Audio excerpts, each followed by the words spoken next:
पहली बात तो मैं आपको ये बता दूं कि ये वीडियो कोई मजे या मनोरंजन के लिए बिल्कुल नहीं बनाई गई है। इस वीडियो का उद्देश्य केवल आपके गंदे विचार तथा आपको गंदी क्रियाएं करने से आपको रोकेगी और आपका सही मार्गदर्शन करेगी।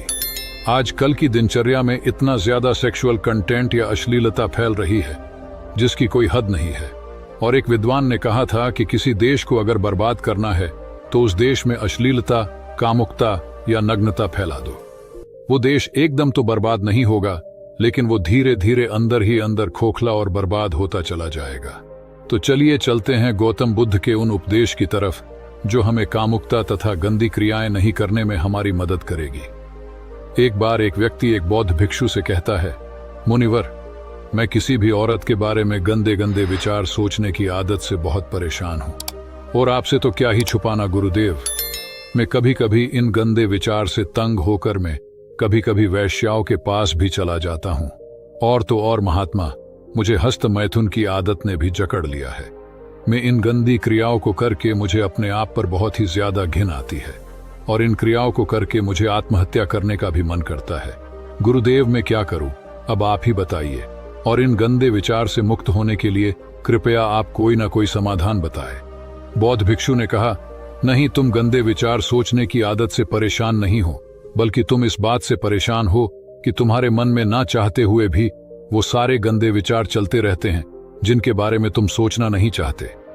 अगर किसी व्यक्ति के मन में लगातार अच्छे विचार आ रहे हैं तो वो कभी नहीं कहेगा कि मैं ज्यादा सोचने की आदत से परेशान हूं, बल्कि वो कहेगा कि मैं तो चिंतन या भविष्य की योजना बना रहा हूं। चिंता और चिंतन में यही फर्क होता है कि चिंता के समय व्यक्ति के मन में वो एक ही प्रकार का विचार बार बार चलता रहता है जिसके बारे में वो बिल्कुल सोचना नहीं चाहता। लेकिन चिंतन के समय व्यक्ति के मन में अच्छे और सकारात्मक विचारों की एक लयबद्ध प्रक्रिया बन जाती है जो उसे अंदर से आनंद से भर देती है। तो चिंता और चिंतन दोनों अवस्थाओं में व्यक्ति के मन में विचार ही चलते हैं, लेकिन गंदे विचार की अवस्था में व्यक्ति के मन को डर और पीड़ा से भर देती है। वहीं दूसरी तरफ सकारात्मक अवस्था में उसके अंदर सफलता के बीज बोती है, उसे प्रेरित करती है कुछ महत्वपूर्ण और महान कार्य करने के लिए और सकारात्मक बदलाव लाने के लिए। तो तुम्हारी समस्या मन में बहुत सारे विचारों का चलना नहीं, बल्कि कुछ गंदे और अनचाहे विचारों का बार बार चलना है।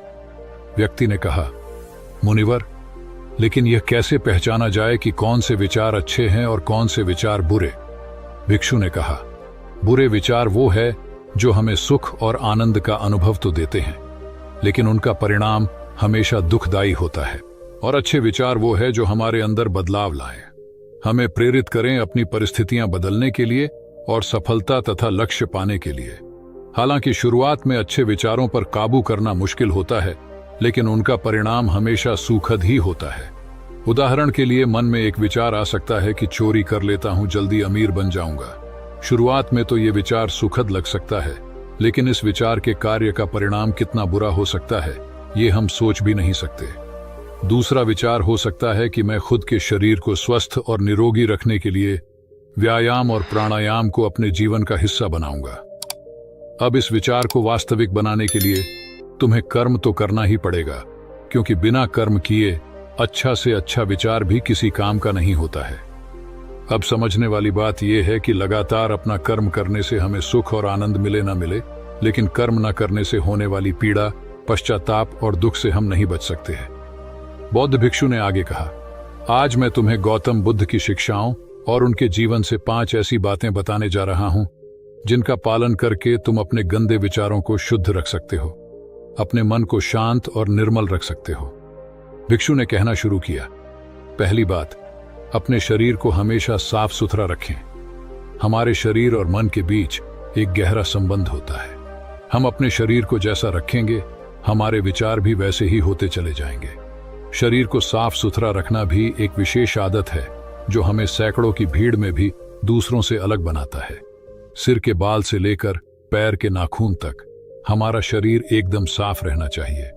उसमें से सुगंध आनी चाहिए, और अगर सुगंध नहीं आ रही तो कम से कम बदबू तो नहीं आनी चाहिए, क्योंकि कचरे के ढेर में कचरा ही फेंका जाता है, फूल नहीं। इसीलिए अगर आप अपने बाहरी शरीर को बुरी तरह अस्त व्यस्त और गंदा रखेंगे तो हमारे अंदर विचार भी गंदे ही आएंगे। और अगर बाहरी शरीर को आकर्षक और साफ सुथरा रखेंगे तो विचार भी अच्छे ही आएंगे। यानी ऐसा भोजन जो सीधे प्रकृति से प्राप्त होता है, क्योंकि उसमें जीवन होता है, क्योंकि ऐसा भोजन आसानी से पच भी जाता है और शरीर में किसी प्रकार की गंदगी भी जमा नहीं करता और उसमें ऊर्जा भी अधिक होती है। दूसरी बात, भोजन को हमेशा उचित मात्रा में ही लेना चाहिए। चाहे भोजन कितना ही स्वादिष्ट और मजेदार क्यों ना हो, लेकिन कभी भी अधिक मात्रा में भोजन नहीं करना चाहिए, क्योंकि तुम अधिक मात्रा में भोजन करोगे तो तुम्हें आलस्य और अत्यधिक नींद आएगी और तुम्हारा मन कार्य करने में नहीं लगेगा। क्योंकि महात्मा बुद्ध ने कहा है कि अच्छी चीज की अति भी बुरा ही परिणाम देती है। भोजन उतना ही करो कि जब तुम भोजन करके उठो तो तुम्हारे अंदर भोजन करने की थोड़ी सी भूख शेष रहनी चाहिए। अगर तुम ऐसा नियम बना लेते हो कि मैं जब भी भोजन करूंगा तो अपनी भूख से थोड़ा सा कम खाऊंगा, तो तुम्हारे शरीर में अधिक भोजन खाने से होने वाली सारी बीमारियां जड़ से खत्म हो जाएंगी। रात में हल्का और कम भोजन करो ताकि तुम्हारी जीवन ऊर्जा उस भोजन को जल्दी से पचाकर तुम्हारे आंतरिक शरीर की सफाई और मरम्मत का काम कर सके। जब गौतम बुद्ध किसी के यहाँ भोजन के लिए जाते थे तो लोग उनके लिए तरह तरह के स्वादिष्ट भोजन बनवाते, लेकिन बुद्ध सिर्फ उतना ही खाते जितनी में उनकी भूख शांत हो सके। बुद्ध अपने शिष्यों को भी यही सिखाते थे कि भोजन पेट भरने के लिए करना चाहिए, न कि मन भरने के लिए। यहाँ समझने वाली एक बात और भी है कि अगर तुम स्वादिष्ट भोजन करने के शौकीन हो तो तुम्हें उसे एकदम छोड़ना नहीं है, बस उसकी मात्रा को सम्यक कर देना है। सम्यक का अर्थ है न बहुत ज्यादा और ना ही बहुत कम। और कहा गया है कि आलस्य में काम वासना अत्यधिक प्रभावित होती है, इसलिए हमेशा संतुलन में भोजन करें। चौथी बात, अपनी संगति का खास ध्यान रखो। ये पॉइंट अत्यधिक महत्वपूर्ण है।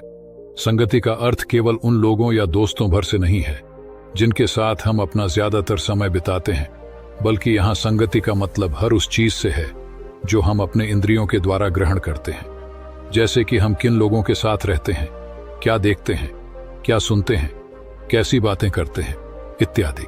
जब बुद्ध ने यह निश्चय कर लिया कि उन्हें भीतर की यात्रा पर निकलना है तो उन्होंने हर उस चीज को तुरंत ही छोड़ दिया जो उस समय उन्हें लगा कि उनकी यात्रा पर बाधा बन रही है। इससे यह सीखने को मिलता है कि हमें अपने लक्ष्य को प्राप्त करने के लिए अपनी आरामदायक अवस्था से बाहर निकलना ही पड़ता है और उन चीजों और लोगों को भी छोड़ना पड़ता है जिन्हें छोड़ना बहुत ही मुश्किल होता है। जब सिद्धार्थ बुद्ध नहीं बने थे और अपने प्रश्नों की खोज में थे तो बहुत से राजाओं और नगर सेठों ने उन्हें निमंत्रण दिया कि वो उनके महल में आकर अपनी ध्यान साधना करें। उन्हें वहां कोई परेशान नहीं करेगा। गर्मी, सर्दी, बरसात तीनों से बचने की पूरी व्यवस्था की जाएगी। लेकिन सिद्धार्थ ने उन सबको मना कर दिया क्योंकि वो जानते थे कि उनकी यात्रा भीतर की है और वो किसी ऐसे व्यक्ति की संगति करके अपनी यात्रा पूरी नहीं कर सकते थे जो बाहर की यात्रा में ही व्यस्त हो। वो सारे सम्राट, राजा और नगर सेठ बाहरी दुनिया में ही विलीन थे। फिर उनकी संगत करने का क्या अर्थ?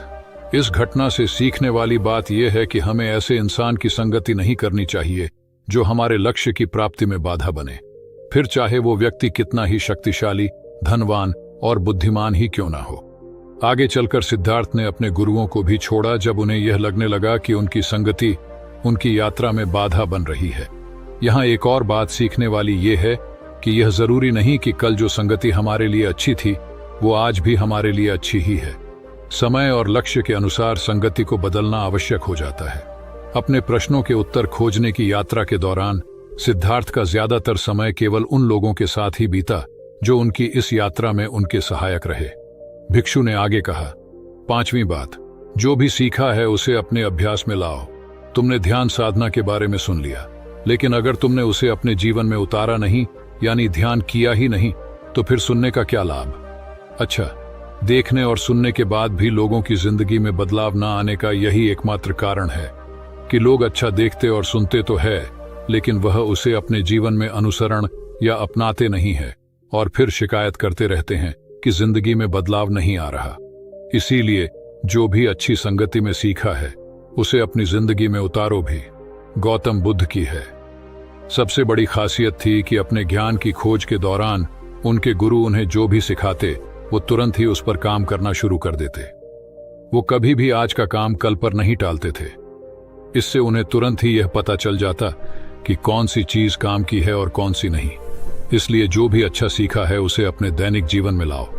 एक बात और, कुछ लोग काम वासना के विचार को गलत समझते हैं, लेकिन काम वासना का विचार आना गलत नहीं है जब तक कि तुम उसे अति में न सोचने लगो।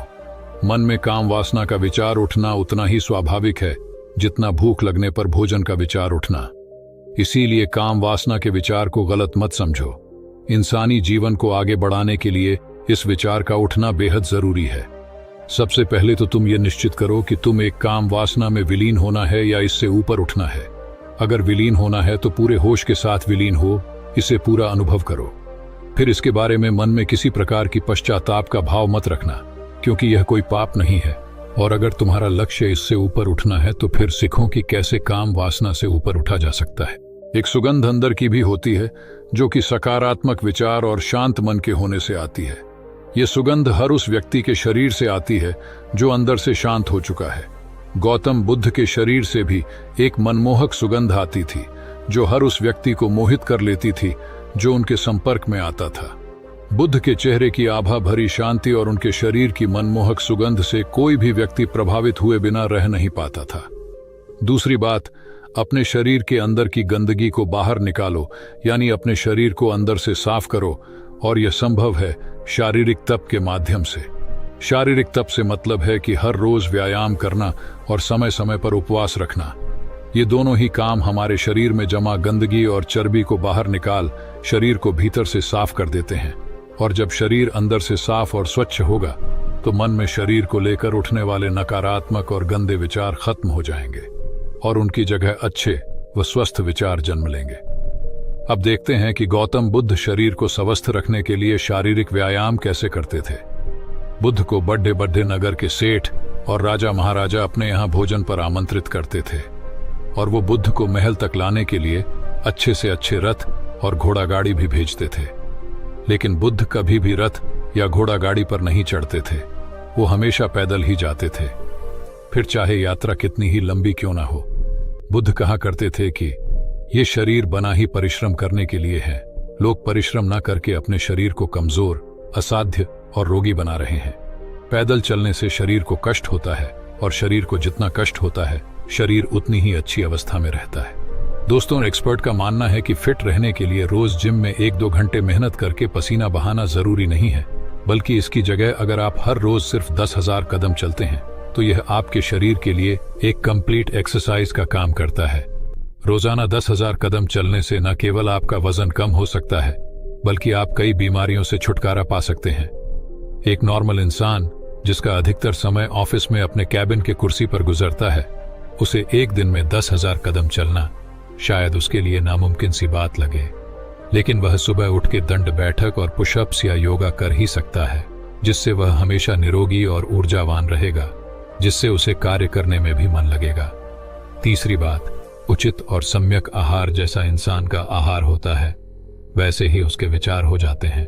इसीलिए व्यक्ति को कभी भी गलत भोजन जैसे मैगी, बर्गर, पिज्जा, पकौड़ी, चाउमीन इत्यादि भोजन रोज की दिनचर्या में ज्यादा शामिल नहीं करना चाहिए, क्योंकि इनमें अत्यधिक मात्रा में मैदा और शुगर पाई जाती है जो मानव शरीर के लिए हानिकारक है। तथा व्यक्ति को मृत भोजन भी नहीं करना चाहिए, उसे अपने भोजन में ज्यादा से ज्यादा जीवित वस्तु को शामिल करनी चाहिए। अगर तुम इन 5 बातों को अपने जीवन में उतार लेते हो तो तुम्हारे दिमाग में अच्छे विचारों का एक चक्र बन जाएगा। फिर चाहकर भी तुम्हारे दिमाग में बुरे विचार नहीं आएंगे जब तक कि तुम इन आदतों को दोबारा से छोड़ ना दो।